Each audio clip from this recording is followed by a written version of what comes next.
Hello, ladies and gentlemen. Welcome back to the Robin's Nest. Wanted to touch on a couple of things real quick, specifically the truck race that happened yesterday. While it's fresh on my mind, while I'm thinking about it, not so much the race, but something else that happened during the broadcast. So I want to talk about that. As per usual, if you enjoy listening to me rant and rave, make sure to like, subscribe, leave a comment, turn on notifications, share the video. The works. If you're interested in auto parts, die-cast cars, t-shirts, hats, any of that stuff, check out our eBay page. The link will be in the description.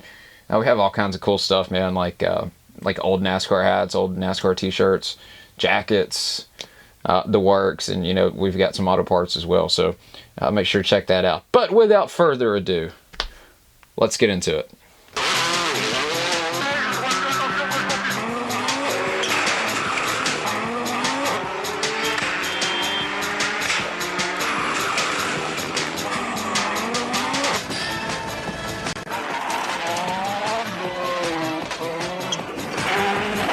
All right, so straight off the top, I'm sweating. Why? Because I was just outside working on my car, and I'm in Alabama, so it's friggin' hot, man. It is hot. It's not just hot, it's humid. Like, you can't breathe. You could cut the humidity with a knife when you walk outside. You physically can't breathe. I mean, you can, but it's difficult. And we're early in the year, so it's going to be rough come July, August. Oh, not looking forward to that.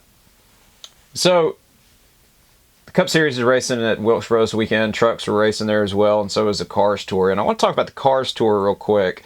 For those who don't know, it's a late model series that Dale Jr., Kevin Harvick, and I think Jeff Burton own. I'm not sure about Jeff. I'm fairly certain, though. But regardless, they raced a couple days ago, and what's sad to me, and this is no dig at Cars, because I love that series. It's fun to watch. Those guys race like there's no tomorrow. But they put on a better show than the Cup Series does, and that is pretty bad, actually, because that's a feeder series, to get into the main game eventually. 9 times out of 10, you're going to pass through the Cars Tour, and so for them to put on a better show than what's supposed to be the top level of stock cars in the country is really, really bad. I've talked about it till I'm blue in the face, but the Gen 7 Cup car is absolutely terrible. I watched the heats yesterday, and Mike Joy was trying to hype up, "Oh, we've had cars side by side every lap of this race." Dude, come on. It's awful. The car is terrible. And there's evidently no hope to fix it, because we're a couple of years in now, and we're still talking about the same stuff that we've been talking about. So it's ridiculous, to put it mildly. But the Cars Tour is awesome. Love that series, man. It is so much fun to watch. Those cars are about the closest thing to the Gen 4 Cup car that's out there. And it just reminds you of how much better the Gen 4 era was than the COT, the Gen 6, especially the Gen 6. God, it was terrible. And so's the Gen 7's been absolutely horrible. The Gen 7 is by far and away the worst racing stock car since the Gen 4.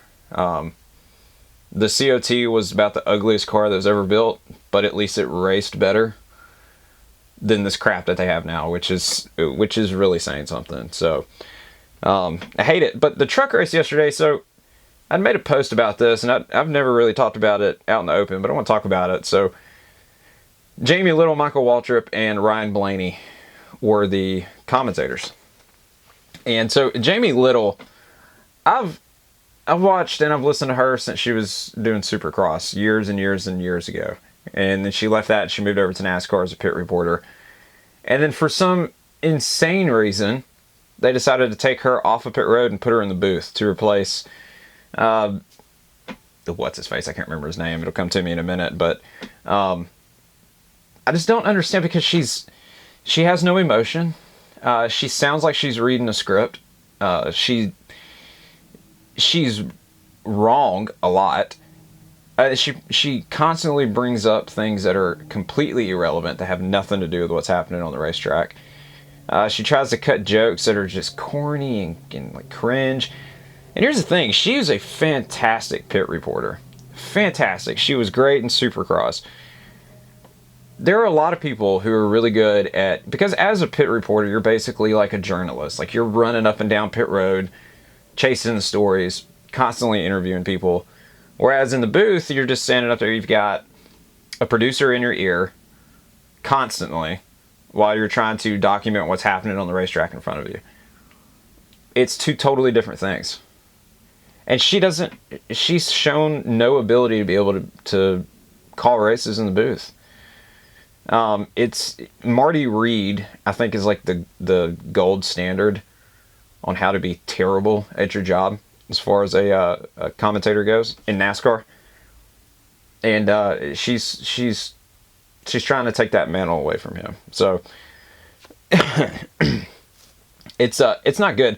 And Michael Waltrip, God, Daryl, in Daryl's heyday, so back in like the 2000s, Daryl was awesome at calling races. Even when he would argue with Mike or Larry or try to talk over him or whatever. I don't know if I'm just biased because he reminds me of he's like a male version of my grandmother. They talk exactly the same. Some of the phrases they use are like exactly the same. And so I've always liked Daryl. Michael, on the other hand, I cannot stand. And it's not even so much just like the way he talks. I know a lot of people online don't like, the lisp, like the real southern Kentucky drawl that he has. That stuff doesn't bother me. What bothers me is throughout every race, he is a mouthpiece for NASCAR, essentially. He makes excuses for them. He takes up for them. And then drivers as well, certain drivers like Corey Haim, it's like he just fawns over them. I don't know if he's trying to toe the company line or what he's doing, but it just gets on my nerves to no end. And then they had Ryan Blaney up there, and I want to talk about Ryan Blaney for a second. So I made a comment yesterday, and a lot of people don't understand what I'm talking about. So when it comes to politics in motorsports, I don't want to see any of it. I don't want to hear any of it from either side. I don't want to see Donald Trump at the racetrack. I don't want to hear people talking about social issues, on the left at the racetrack. Nothing. I don't want to hear any of it. I don't want to see any of it. We watch motorsports as an escape from the nonsense that's constantly going on in the world. Okay? You can't go to any social media site without seeing something that's got to do with politics. Every time. Log on right now to Twitter and go to your home feed. There will be something that's got to do with politics. I promise you. And so you watch racing and you watch sports to get away from that crap. And so, like, I'm not saying I hate Donald Trump. I'm just saying I don't want to see him at the racetrack. I don't want that crap to be shoved down my throat. I'm not saying that I disagree with anybody on the left. I just don't want to hear that crap at the when I'm trying to watch racing. So Ryan did the whole pause for racism deal it wasn't a couple of years ago. I don't even think it's been a year ago now. But it was a whole ad that was done with several different sports players and participants, whatever you want to call them, where they did an ad on TV where they were saying pause for racism. Pause for racism. Now the whole racism thing to me is the argument in sports. Makes no sense. Okay, you think that someone who's racist is going to see Ron Blaney saying pause for racism? They're going to see that and they're going to be like, well, shoot, I never thought about it. But since Blaney said it, maybe I shouldn't be racist. Do you think anyone watching NFL that sees in racism in the end zone, they're going to see that and be like, well, you know what, they're right. Maybe I shouldn't be racist. That may happen, but chances are it's not. Most people that watch sports, we're all in the same camp. And that is, most of us are not racist. So like you're effectively preaching to the choir. Or it's just an attempt to virtue signal. It's just that kind of stuff. It's back when like Formula One would have the big flag that they'd come out and put on the track before the race. And I don't remember what it said. We race as one or something like that. And then they'd have like this whole ceremony where Lewis would come out and kneel at the flag. And it was just weird, man. Like, why is it that we went all these, like, I'm 36. I started really paying attention to racing in general in 96, to 96, 97. And we went for so long without having to hear any of that stuff. And there was, I remember in NASCAR, Bill Lester drove in NASCAR. I don't remember anybody having a problem with it. Now, according to Bill, in an interview I saw a couple of years ago, he's like, well, all the fans were racist and all that kind of stuff. Well, of course, now you're going to say that because that was in the height of all the stuff that happened after COVID. But anyways, I just don't want to. I just don't want to see it, man. Just don't want to see it. And Ryan's one of the worst offenders. And the thing is about Ryan, I don't even know if he's well educated on any of the things that he talks about. He certainly doesn't sound like it. He could be. I don't want to throw him under the bus for that, but that's really my issue with him commentating. Well, that and the fact that he's like monotone. He tried to recreate Dale Jr.'s slide job deal. You know, a couple of years ago, Dale was calling a race. He was the one that Kyle Larson tried to do a slide job on Kyle Busch, and they both ran into the fence. And then Kyle spun Larson out. Busch spun Larson out in the next corner. And Junior's like, slide job, slide job. And Ryan tried to recreate that. It fell flat. Not that it was really that interesting when Dale Jr. did it. It was just, everyone loves Dale Jr. because he's Dale Jr. That's a whole different topic. But going back to Jamie, I understand why they put her in the booth. Okay. You know, we could argue this point, but the fact remains, they put her in the booth to have a woman in the booth. And I have no issue with that. None. Not the first issue. If you want to have a woman in the booth, absolutely. I love women in motorsports. I think that is a fantastic thing. But you know, at the same time they were making that decision to move her up into the booth, Jamie Howe was a pit reporter for NASCAR in the Truck Series. And Jamie Howe has since gone on to call races for Moto America. So, motorcycle races. And she is fantastic in the booth. Knows what she's talking about. She doesn't really talk about anything that's irrelevant. She's just really, really good. So why would you, other than to maybe the name recognition with Jamie Little because she'd been around for so long, but it's just nonsense. Put a woman in there, but put one in there that can actually do the job. We're like 2 years in on Jamie Little. Hey, and it is like nails on a chalkboard every time you watch one of those races. I hate to complain. I hate to be a Debbie Downer, but oh my God, it's annoying. It is so annoying. And then Josh Sims is another one. Like, again, you want to have a black dude on pit road? Go for it. I'm on that train. I support that 100%. But can we have a guy that doesn't like stutter and not know what he's talking about? And by stutter, it's not a medical stutter. I'm talking about he stutters because either a producer's talking in his ear when he's on camera and he can't process that while talking at the same time. Or, I don't know. I don't know what it is.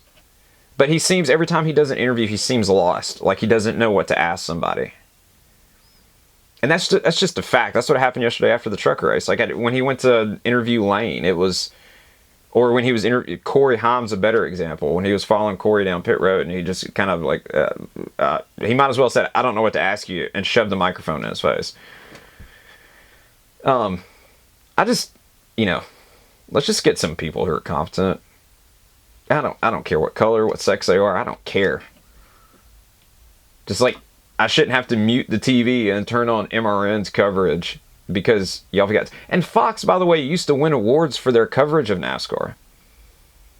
But that ship has long since sailed. Now Artie's gone. Not that he was doing a good job, but things don't look good moving forward. Let's put it that way. Unless someone at Fox gets their head out of their butt and starts doing a better job. Jamie Little needs to be back on pit road. Go get Jamie Howe from Moto America and hire her to come call NASCAR races or truck races. because she would do a better job, 100%. And if you do end up getting rid of Josh Sims, don't get that dipshit from Kevin Harvick's podcast. Let's get someone who's competent. Shoot, go get Brad Doherty to be a pit reporter. He would do a far better job. Just my opinion. Just my opinion.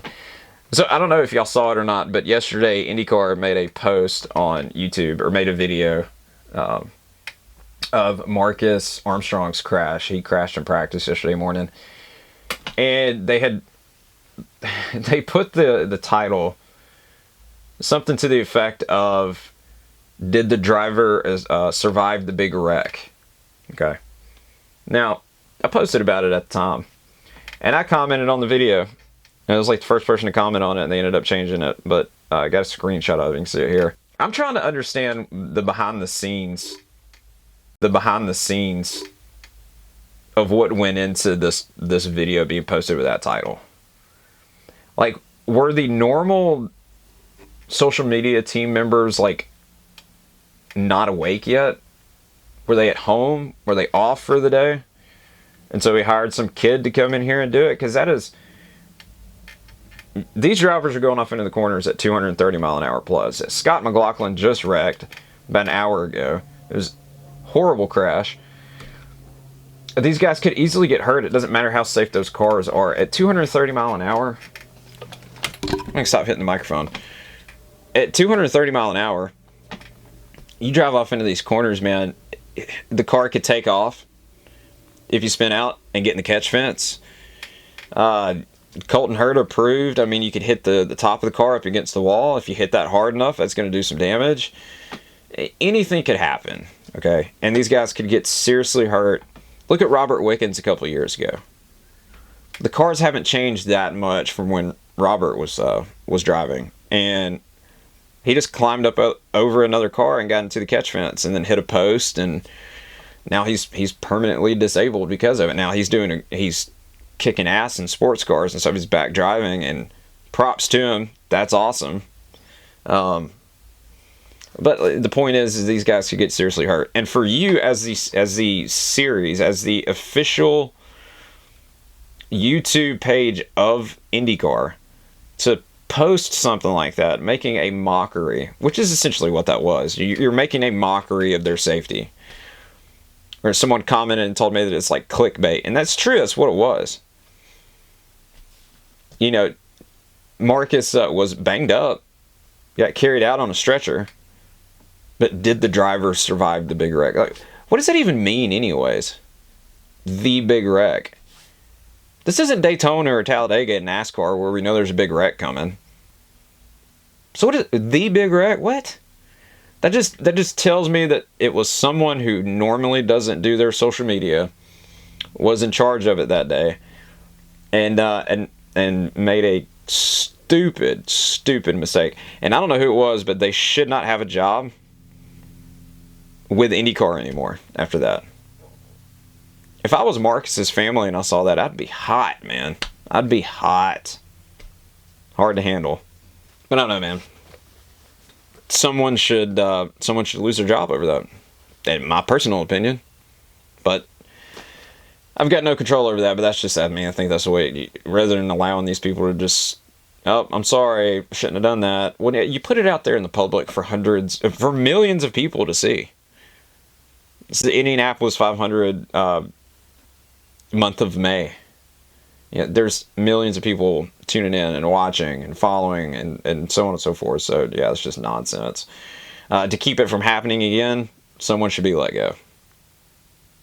That's what I would do if I had control over the matter, but I don't. So yeah, that's it, man. I just wanted to touch on those things while they're fresh in my mind, because it's pretty annoying. I will say this though, Lane Riggs is a badass. I mean, what he did on the last lap of that truck race, I don't feel bad about that, because Corey Haim, he had a race handed to him at Daytona by NASCAR. So no, I don't feel bad about that at all. And the race was handed to him because of what he drives. And so, nope, that was a good finish. And props to Chandler. That team didn't even exist when the year started. back in January. So for what they've done in a short period of time, it's pretty cool. And the first time that front rows finished 1-2 in a truck race. So pretty badass. Pretty badass. And then for Lane to, like, I'm not going to apologize, you know. I'm out here to win races for my team, not make friends. So I love it. Love it. Love it. We'll see more. We'll see more down the road. So, and he's going to get a win. He's going to get several wins this year. He's been right there. And they've got the speed, whereas last year they'd show up to the events and they'd be running, you know, mediocre. That's not the case this year. They're fast everywhere they go. So anyways, if you enjoyed listening to me ramble, like I said, make sure to like, subscribe, comment. If you disagree with anything I say, comment. Turn on notifications. Share this video. Check out our eBay if you're interested in auto parts, t-shirts, hats, jackets, die-cast cars. Pretty much anything and everything automotive and racing related. Check it out. So thanks for watching. Till next time. We'll see ya. Peace. Ördös és 100 fölfele. 100 fölfele, jobb 2 tempó, 20-ra bal 2 tempó, 25-ra bal 2 tempó, 25-re bal 2 szűk, bal 2 szűk, és bal 2, majd 50-re jobb 2, itt a bal 2, és 50-re jobb 2, majd szűk 50-re jobb 3 az aszfaltra, szűk 50-re jobb 3 az aszfaltra.